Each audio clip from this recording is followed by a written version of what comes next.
Hay gobiernos buenos, son gobiernos que marcan historia. El gobierno de don Víctor Paz Estenssoro tuvo la hidalguía de crear el 21060 y parar la hiperinflación. Hay gobiernos malos, como el gobierno de don Luis Arce Catacora. Y hay gobiernos que son víctimas de las circunstancias, querían ser buenos, pero los asfixiaron, el gobierno de don Hernán Siles Suazo. ¿Por qué hablamos con esa claridad de un gobierno malo? Un gobierno malo no solo es un gobierno que tiene mala suerte, sino que toma muy malas decisiones que nos involucran a todos nosotros. En la desesperación, y varios amigos de inteligencia nos confirmaron esto, de tratar de frenar esta ola de descontento en nuestro país, con escándalos de corrupción que los tienen acá graficados, en un escenario de una política insostenible, el señor Arce Catacora decidió hablar con su amigo, con el que jugaba básquet, con el que compartía parrilladas y whiskies, y en una cancha de un colegio privado donde jugaban básquet, oye, necesito que hagas venir las tanquetas, que no vienen además por un telefonazo, ¿no? Hay que llenarlas de combustible. El material bélico que tenemos es un material chino, que hace más o menos 12 litros por kilómetro, es muy caro, es muy difícil y requiere de una logística muy importante. Eso tenía que haber sido preparado, tenía que ser autorizado, se tenía que traer ese material bélico aquí, tenía que haber pleno conocimiento. Además, ese material bélico pasa pues las trancas. Oye, están yendo los tanques por si acaso, ¿no? 3 días antes, 2 días antes, alguien sabía. Y de pronto, en un golpe medio trasnochado, nos dicen que a las 2 de la tarde, nunca en mi vida, y vaya que yo he vivido generaciones de golpe, escuchábamos a las 6 de la mañana, tan, tarán, la radio, el gobierno de reconstrucción nacional, pum, cadena nacional, listo, se pudrió todo. Los militares habían vuelto al Palacio de Gobierno. Los golpes se hacían de madrugada, eran eficaces, contundentes, se tomaba a los opositores, se los cerraba en el Estado Mayor o en la base militar del Alto, habían Hércules que despejaban la gente, confinaba a la gente, era una acción que casi la conocíamos las generaciones que desde los 60 a los 70 hemos vivido golpes de Estado. Lo que sucedió con el general Zúñiga ese 26 de junio fue... ¿Qué? O sea, primero la hora. Segundo, el que hay un ministro. ¡Bájate, Zúñiga! ¿Ustedes creen que un militar que se respete va a dejar que le toque su arma reglamentaria o le toque su unidad? Además, teniendo la posibilidad de una torreta artillada ahí arriba. Mira, el 1 de noviembre de 1979 yo estaba con mi abuelo frente a la COP, porque teníamos que ir a sacar los 2 pesos que él tenía en su oficina en el Potosí, y vimos bajar, volvé por favor acá, vimos bajar 2 tanquetas desde San Francisco, despejando la muchedumbre a balazos. Tuvimos que escapar a tiros, porque el militar tiene una formación bolística. El militar no está para distraerte, nos empujaremos, no, el militar es un hombre entrenado para matar.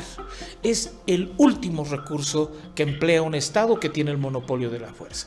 Entonces, el que tú te acerques, y golpees como si fuera la puerta de un boliche, una tanqueta donde está además el general supuestamente golpista, que nunca participa en el teatro de operaciones, las dirige desde una...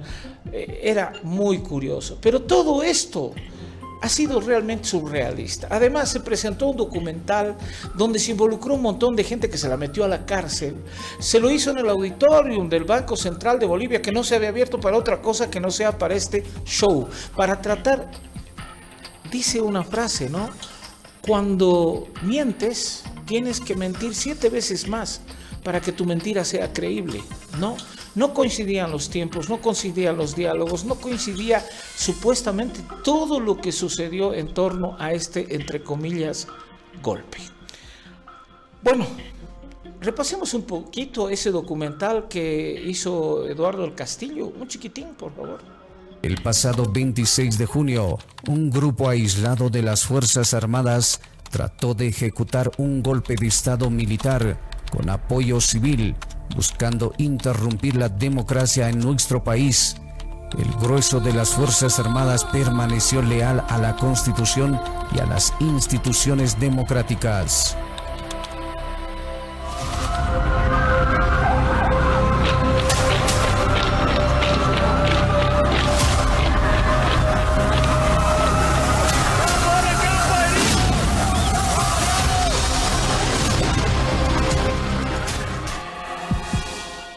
Desde ese 26 hasta ahora, no voy a pasarles el documental porque no los voy a torturar con una mentira, no lo voy a hacer.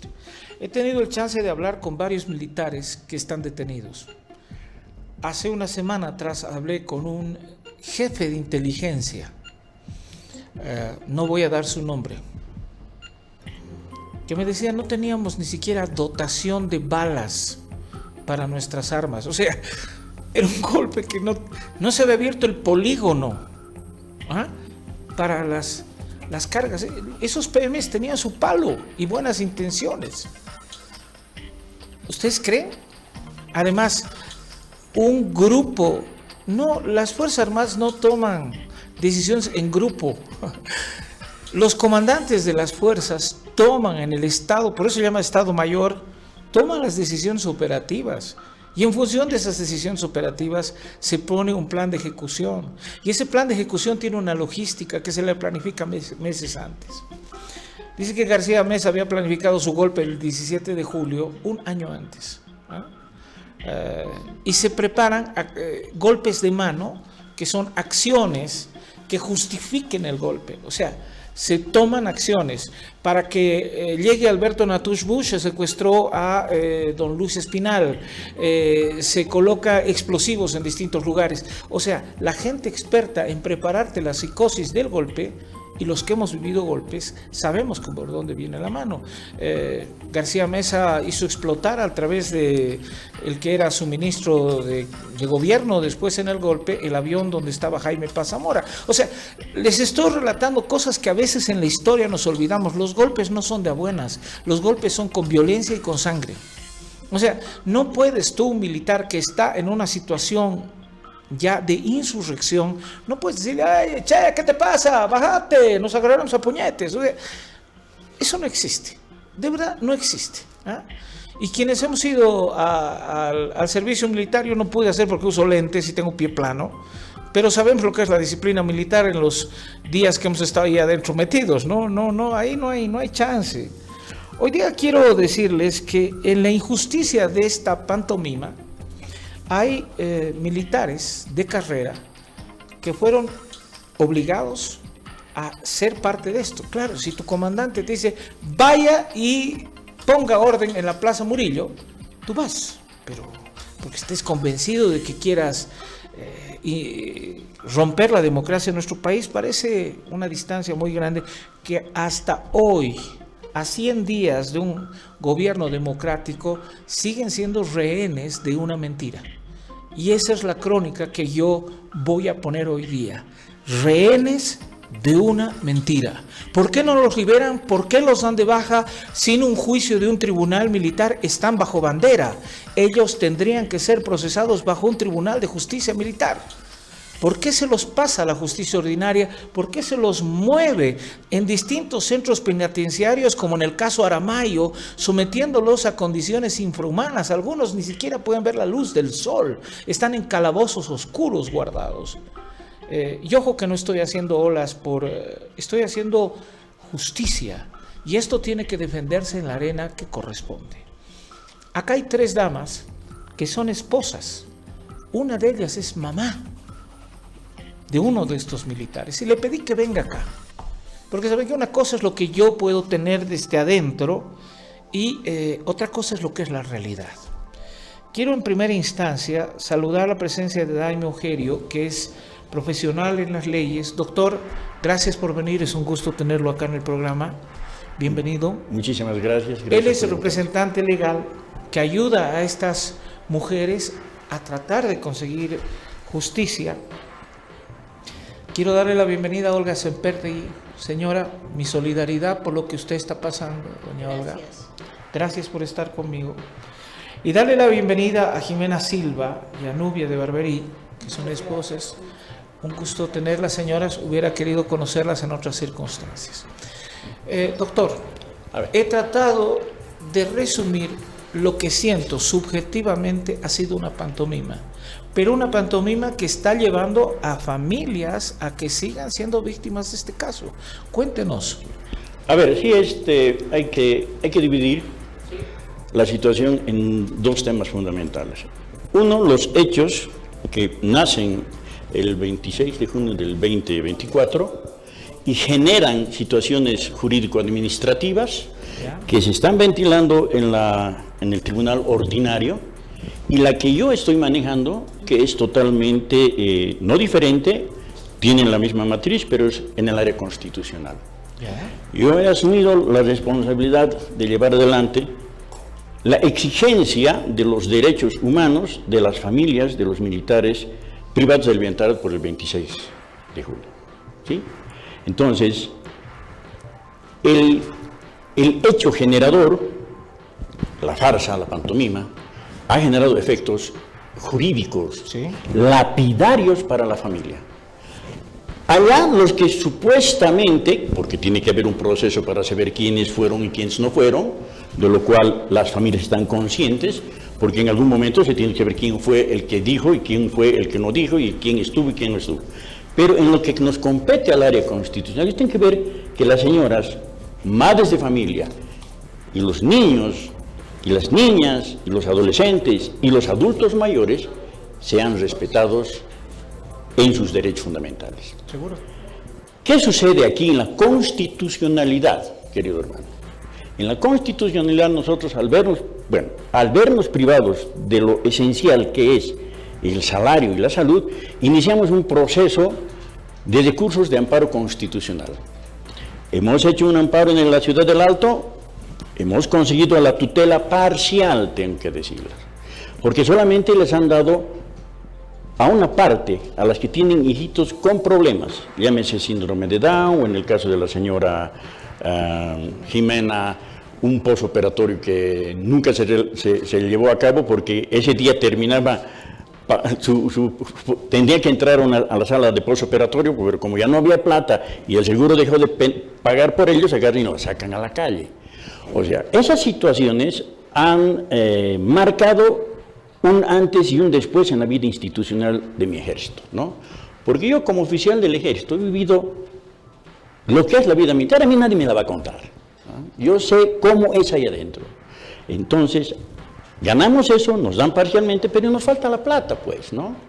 Entonces, nos vamos a un amparo constitucional para recuperar el dinero y empieza ahí a descubrirse que el masismo sigue manejando la justicia. ¿Por qué digo esto? Porque las familias, niños, niñas, adolescentes, mujeres y adultos mayores tienen protección reforzada constitucional. Ahí no te puedes perder.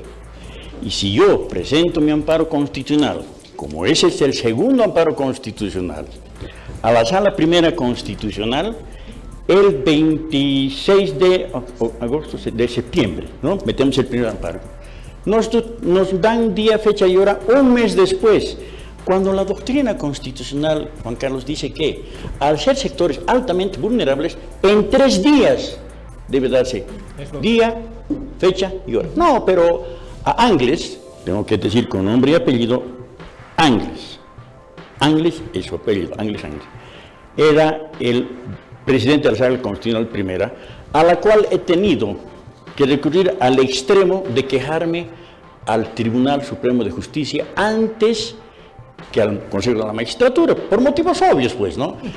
El doctor Romer entró antes de que entre el señor Spencer, que es ahora correcto. Entonces, vanos hubieran sido mis esfuerzos o los esfuerzos de las familias en meter uno para el masista que estaba como el presidente del Consejo de la Magistratura.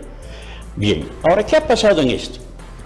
Nos rechazan el primero, enmendamos lo que nos piden, y nos piden cosas absurdas, la inmediatez que no se aplica cuando son sectores altamente protegidos, y la subsidiariedad, que quiere decir que debíamos demostrar que no teníamos que ir por el juzgado de familia primero, haber hecho todo 3 años de Giraray para subir no. Esos principios doctrinales desde el punto de vista del derecho constitucional y el derecho internacional humanitario no existen. Tú recibes mi amparo, le tiras una leída y llamas día, fecha y hora. Esta mañana he ido a preguntar, dice que está corriendo listas porque ahora hemos caído a la Sala Constitucional Cuarta, ¿sí? Pero yo creo que está habiendo un poco de celeridad a causa de esto, de esta queja contra Angles en el Consejo de la Magistratura. Ahí permítame, doctor, hacer un paréntesis. Cuando uno es periodista y por ahí te dicen ya no puedes estar en este medio de comunicación, te conviertes en relacionista público, te conviertes en un escribidor, te conviertes en literato, encuentras maneras de ganarte la vida, ¿verdad? Cuando has estudiado desde tus 17 años para ser militar, ¿qué otra cosa haces? ¿En qué te conviertes? Además, formalmente, según la Ley Orgánica de las Fuerzas Armadas, la Ley Lope, no pueden darlos de baja si no tienen una sentencia de la justicia militar, están bajo bandera. Y hasta que no haya sentencia, un precepto constitucional es la inocencia del sindicado, ¿verdad? Así y es. en materia penal, quien acusa aporta la prueba. En este caso, el Estado boliviano agraviado tendría que haber nutrido toda la... ¿Por qué hago estas? Hasta que no se dicte sentencia, las familias tendrían que gozar de los privilegios que les coloca el ser miembros de las Fuerzas Armadas. Siguen siendo miembros activos. No los pueden dar de baja sin juicio, por si acaso. Y esas familias, en el caso de la señora, que tendrían que tener una atención de COSMIL, corre, porque sigue siendo parte del seguro militar. En el caso de los beneficios colaterales que tienen, le hace sueldos, otras cosas, tendrían que seguir siendo ejecutados. ¿Estoy en lo cierto, doctor? Sí, ahora eso es lo interesante. O sea, esa es la aberración doctrinal que cada vez que le paso, porque esto tengo que ir a defenderlo, a defender al sal, cada vez que leo mi amparo, yo creo que mi institución hasta crea doctrina, ¿verdad? Y no me estoy haciendo la burla, sino estoy creando doctrina. Porque, ¿cuál ha sido la base para quitarles los salarios? Y viene lo interesante. Utilizan un reglamento de descuento de haberes, primera parte. Y para reforzar, utilizan una directiva, la 4310, para que se aplica cuando la persona falta al trabajo y le empiezan a castigar con ello. Esas son las pruebas con las cuales se les ha quitado el salario. No pueden subsumir la constitución política del Estado, no pueden invertir en la pirámide de Kelsen para que un reglamento y una directiva hayan causado la desgracia de 1 año y 8 meses sin salario. Es increíble. Ahora, vamos a rematar ello. ¿Qué ha sucedido el 1 de febrero de este 2026? Aquí está. El gobierno no va a retirar la acusación formal en el caso toma militar de la Plaza Murillo. Pero dirían, eso es contra ustedes. No, en el buen derecho no. Aquí debía decir, fueron sentenciados por haber sido encontrados, ¿no? Claro. Pero no. Entonces, ¿por qué nos quitaron el sueldo? Si ni siquiera hemos pasado la primera etapa de investigación en la parte ordinaria.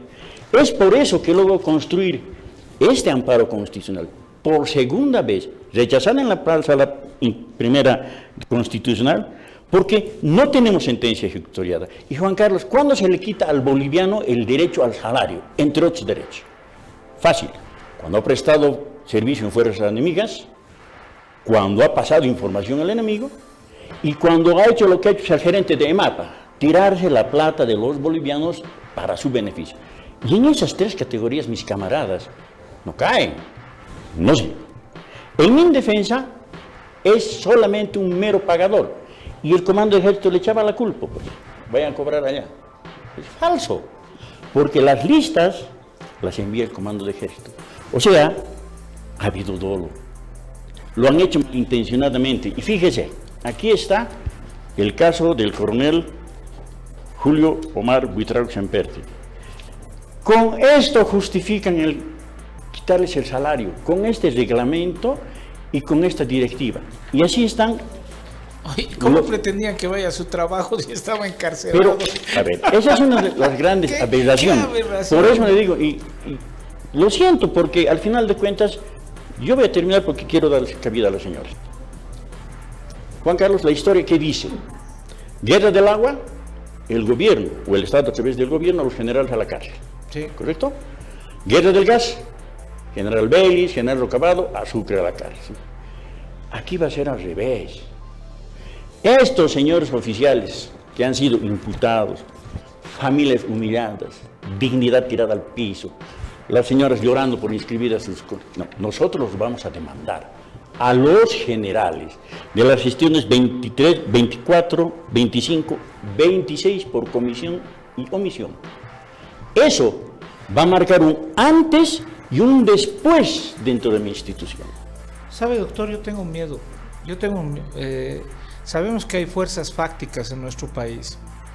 Y si nosotros damos estas señales con nuestras Fuerzas Armadas, ¿qué militar va a querer salir a las calles cumpliendo una orden superior? ¿Qué militar va a decir, no, voy a terminar preso, querido? O sea, voy a terminar preso. Nomás que se entren a las ciudades, que las quemen, que las destrocen, porque el día de mañana se va a contar la historia a la mitad y yo voy a estar preso ahí. Ahora, voy al lado humano. Doña Olguita, cuando su hijo se acercó a usted, chango, y le dijo, quiero ser miembro de las Fuerzas Armadas, ¿qué sintió? Mire, Juan Carlos, mi hijo fue militar desde que tenía 3 años. Su papá estudiaba en la normal y yo iba a la Plaza Murillo llevándole la chamarra para que se vaya a la normal, y él lo veía salir a Banzer del Palacio. Y Banzer era muy carismático con los niños. Sí. Cuando no estaba con la esposa, sacaba de su bolsillo y les repartía dulces. Y todos esos niños que jugaban en la Plaza Murillo eran militares, y mi hijo era militar. Él desde esa edad era militar. Salió bachiller, dio examen para la beca Patiño y al colegio militar. Ganó la beca Patiño y ganó la entrada al colegio militar. Es mi único hijo varón. Yo dije, hijo, beca Patiño. Y él dijo, no, colegio militar.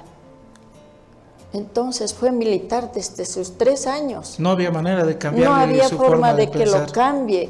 Y amó, y estaba a 6 meses de pasar a la reserva activa, porque si yo le mostrara en este momento las fotografías de mi hijo, fue abanderado en Sanandita. Su primer destino fue en Colchacá. 30 grados bajo cero en invierno, estado por el lugar. Imagínese, pero nunca dijo no. Donde lo mandaban, él iba y amaba a su ejército y ama hasta hoy. Dice, no me ha hecho daño la institución, me han hecho daño los políticos y algunos militares que están tratando de de tapar, yo creo que su barro, ¿no? Barriendo con vidas ajenas. Hemos debatido con alguna gente y decían, ¿por qué los militares tienen que tener su pensión completa? ¿Tú sabes lo que una familia de militar tiene que sufrir? Destino a Colchacá. Vaya, y sus hijos no hay pues en Colchacá un colegio privado. Tiene que ir a la escuela del lugar. Tienes que ir a Puerto Cabinas, vas a Puerto Cabinas. Tienes que ir a Camargo, tienes que ir a Camargo. Vas a Camiri. No sabes, un militar tiene que mudarse con el campamento de la familia y la familia tiene que seguir con el militar. Ese militar muchas veces tiene problemas de salud. Imagínense que te suban al trópico o a Potosí. Tienes ahí, no sabes hacer otra cosa. Eres un profesional en seguridad. Pero bueno, Jimena, cuéntame tu historia. Muy buenas tardes, gracias por la acogida. Yo, por ejemplo, como madre de familia, los sueldos de nuestros esposos están retenidos. nos han quitado los seguros, prácticamente hemos perdido todo. Y yo he mandado una carta solicitando al comandante del ejército becas para mis hijos. ¿Por qué? Porque no tenemos los sueldos. ¿Yo de dónde voy a cancelar?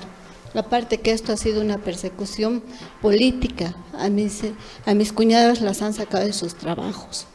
A nosotros como madres ordenaban que no nos den trabajo. A muchas de las demás señoras las han botado también de sus trabajos. Eso es lo que nos han hecho. Entonces nosotros como mamás, verlos a nuestros hijos, ahora mismo yo les he llevado a unidades fiscales. ¿Qué nos decía el director? Pero tienen su institución, eso es lo que me decían. Tienen su colegio, es la unidad.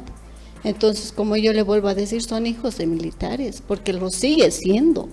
Entonces mis hijos deberían darles la beca, otorgarles, porque años anteriores han dado las becas y yo no sé por qué se siguen agarrando con nuestros niños, aparte que todos son 7 niños solamente para los que van a dar la beca.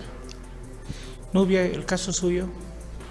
Muy buenas tardes, feliz de que nos abra las puertas de Postdata. ¿Cuántas veces sea necesario? Bueno, es muy largo de contar, el antes, el durante y el después. Claro. La verdad, nosotros, ha sido un balde de agua para nosotros porque estábamos haciendo nuestra actividad normal ese día 26 y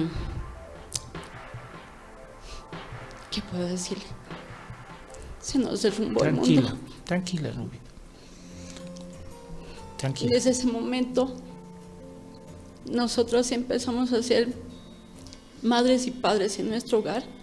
Aparte de nosotras que estamos aquí dando la cara, hay otras señoras ahí que también son mamás, también son esposas. Hemos tenido que vender la mayoría de las cosas.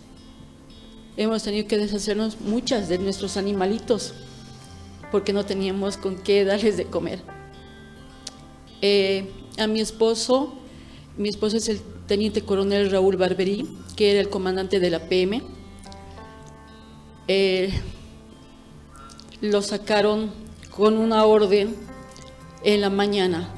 Nosotros teníamos el viernes 28 el aniversario y mi esposo estaba con la práctica que tenía con sus soldados, porque un aniversario es algo muy relevante en un regimiento. Ahí empezó.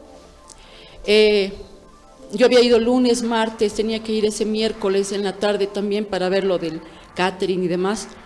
Y cuando estaba en unas compras regresé a mi casa y escuché a mis hijas gritando que lo habían visto, que habían visto en las noticias que algo pasaba y que vieron a los PMs.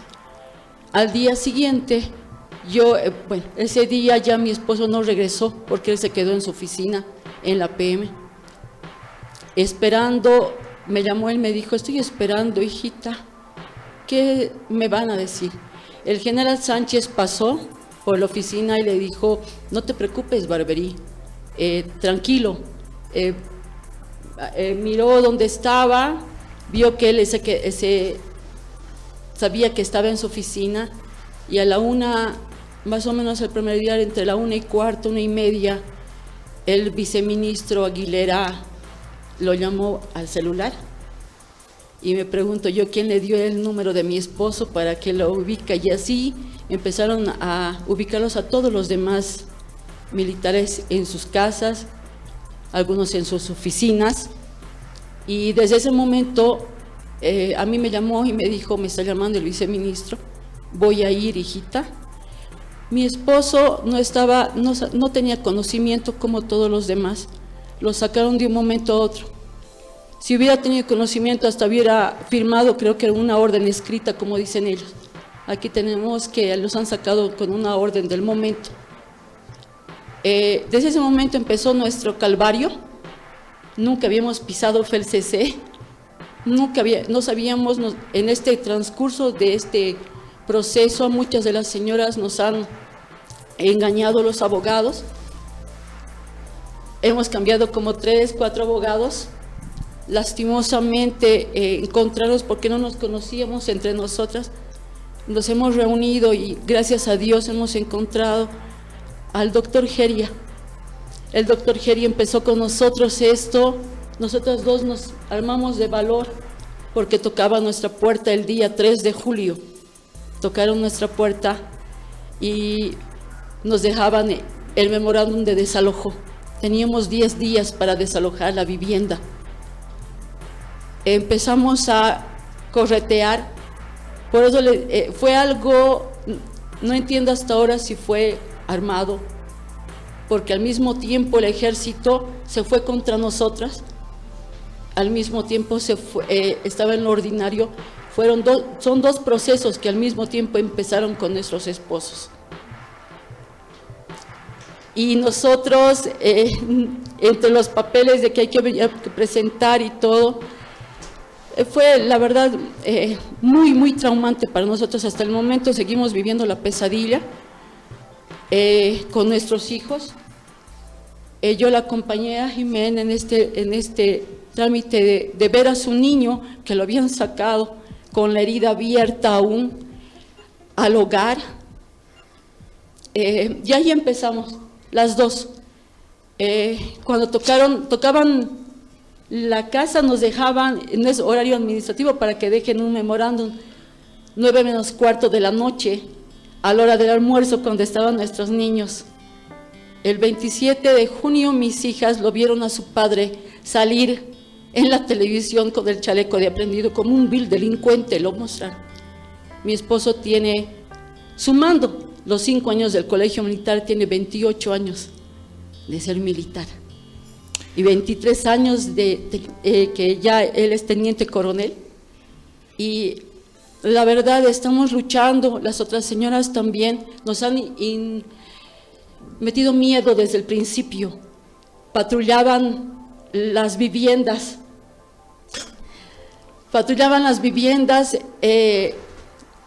y bueno, la parte de la vivencia de mi esposo, tendría que estar aquí mi abogado para contarle todo lo que ha pasado mi esposo, porque realmente él también ha sufrido mucho. Son relatos terribles, le digo, y no porque quiera meter leña al fuego. Alguna gente alquila celulares en los centros penitenciarios y cuando te cuentan su historia te conmueven. Por eso cuando las personas que nos hablaron nos dijeron, ¿las puedes recibir? Claro que sí. Duró 43 minutos el supuesto golpe. El infierno de estas familias ya va 3 años y todo un ejército. Una frase que decía el mariscal Andrés de Santa Cruz, ¿no? Nunca pierdas la montaraz gallardía. Decía, porque el militar es un caballero cadete de honor. Y un caballero cadete tiene que tener el honor por sobre todas las cosas. El momento que le entregan el sable, le están entregando esa categoría, su institución le está entregando una responsabilidad.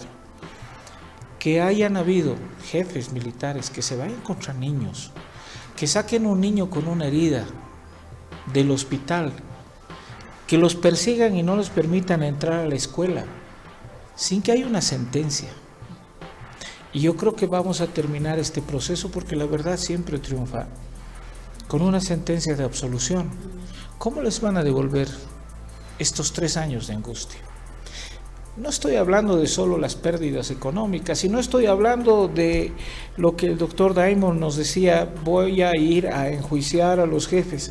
Al final los jefes no van a pagar, lo que va a pagar es la institución del orden y los jefes van a pasar a la letra de retiro, pero que quede un antecedente y un precedente de los rehenes de la mentira.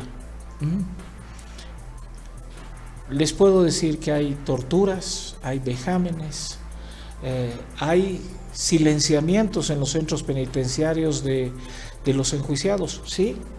Yo converso con varios de ellos, y ojo que yo no estoy a favor de un golpe ni nada, no, estoy a favor de la ley. Y nuestro precepto constitucional dice, nadie es culpable hasta que se compruebe lo contrario. Y no puede una familia ser perseguida bajo esas condiciones. Yo quiero esperar el amparo, doctor, sí, por favor, que tengamos resultados, y convoco a las autoridades constitucionales en este nuevo momento de nuestro país a que fallen en derecho. en derecho. Acá no hay revanchas, acá tiene que haber justicia. Que fallen en derecho. Si hay elementos de convicción, pues resuelvan esto como corresponde. Y si no hay elementos de convicción y si el Estado boliviano se ha equivocado, pues tenga la hidalguía como un Estado de derecho de devolver y restituir a estas personas lo que les han quitado, su rango, su antigüedad, su cargo y lo más importante, su dignidad. Yo creo que eso es lo más importante. Y hago esta entrevista y me he tomado muchos minutos porque creo que ya está bueno de que el Estado se vaya contra un ciudadano y lo aplaste y lo busque hundir y no sea ni siquiera que sea sin misericordia con la familia. Esto sí que es un acto profundo de injusticia. Señoras, doña Olguita, la siguiente entrevista se la voy a hacer con su hijo al lado. Tenga fe. Juan Carlos, porque hay un Dios. Yo quisiera mostrarle cómo mi hijo ama a su país y él estaba haciendo un buen trabajo para el ejército, 30 años de servicio y quedó como si fuera un delincuente. Quisiera mostrarle muchas cosas. Yo sé que en otra Pero estamos en contacto, doña Olguita. Estamos hacer. en contacto, Jimena, Nubia, mi solidaridad a las otras mujeres solas. Y podría ser una crónica periodística, ¿verdad?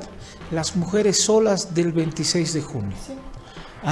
Los niños abandonados del 26 de julio. Pero no los abandonó su papá, los abandonó la ley, los abandonó su país. Un país cuyo error ha sido a estos hombres jurar lealtad a esa bandera, besarla el momento que eran jóvenes y tener la utopía de construir una mejor patria. Doctor, no se rinda. No, Juan Carlos, yo quiero agradecerte la oportunidad, querido hermano. Tú lo has dicho, hay un Dios. No hemos venido a quejarnos, Ajá. hemos venido a mostrar la realidad callada, con un grito desesperado de solo justicia. Sí, señor. Nadie quiere vengarse de nada. Queremos que se aplique la justicia, queremos que nos den lo que el derecho corresponde.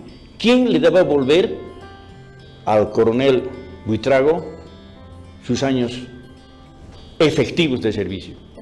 30. Ya no va a poder volver a tomar el mando de una división, que era su sueño, al teniente coronel Barbería a ejercer el comando de su batallón, al señor mayor Balanza a ser segundo comando. Esto ya se ha quebrado, ya se ha roto, no podemos retrotraer el tiempo. Lo único que pedimos es que la Sala Constitucional Cuarta, a la cual he pedido en el memorial el principio de publicidad, para que la prensa y los familiares vayan y escuchen la defensa del amparo, y también le he pedido la presencia de la prensa, para que vean cuáles han sido las situaciones que han pasado estas señoras. Y yo te pido, yo te voy a hacer llegar el día, fecha y hora, para que me envíes un reportero tuyo, Seguro. ¿ya? Para ver cómo va a desarrollar los dos magistrados que van a ser quienes están encargados de tutelar esto. Yo te quedo muy agradecido porque ha sido una lucha dura. No ha sido fácil, ¿no? Seguro que sí.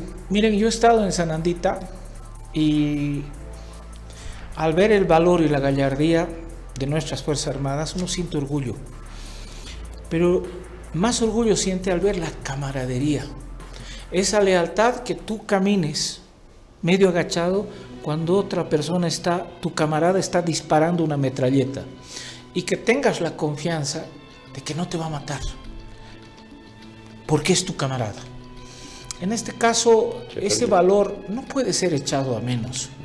Y no podemos evaluar desde la civilidad lo que es la vida militar. Hay que estar ahí adentro, entenderla y ver cuánto deja un militar cuando decide tomar este camino. Es un camino muy duro, es un camino muy difícil. Es un camino cargado de largas noches, de traslados permanentes y de sufrimiento de las familias. El Estado boliviano tiene que enmendar esto, tiene que terminar con esta mentira. Y los verdaderos cráneos de toda esta pantomima, que se los tiene identificados, por si acaso.